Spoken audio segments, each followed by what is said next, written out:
More than 350 Utah National Guard troops have been ordered to Washington, D.C. to protect the nation's capital. Fox 13's Spencer Joseph spoke with them today as they were departing from Salt Lake International Airport.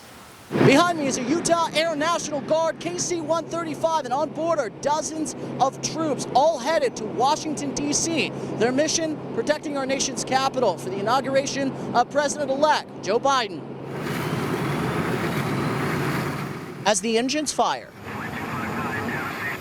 troops mentally prepare for the mission ahead. The mission, as we understand it, is security, support and defend the Constitution, help protect life, liberty, property. For Major MANGUM, I spent a little time in Iraq and some time in Afghanistan. I've had some overseas training opportunities in Korea and the Philippines. This mission is different. Maybe one of the most difficult deployments that we have is because we're dealing with fellow citizens. But he's been in D.C. before, this summer, guarding the Capitol during the riots then. You find common ground. You find opportunities to de-escalate the situation. From someone who's had many. This is my first deployment with the Utah National Guard. To Specialist MacArthur, who will be leaving for his first time. I took an oath when I joined the military to protect against, enemies foreign and domestic. These two, along with 350 other Utah service members, will join the force, over 20,000 strong, possibly having to keep our nation's capital safe against fellow countrymen. You go overseas and you can tell who's American and who's not. These are our fellow citizens. And their message to those possibly planning the violence. We're your guys' neighbors, we're your friends. National Guard, that tells them right away we're their neighbors.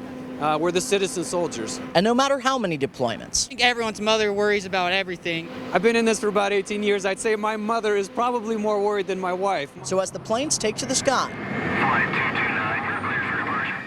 the calls for service have officially been answered. Personally, I think it's going to be pretty peaceful. I think it's going to go off very well.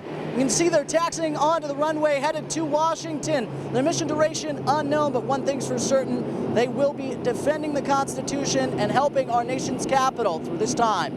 At Salt Lake City International Airport, Spencer Joseph, Fox 13 News, Utah.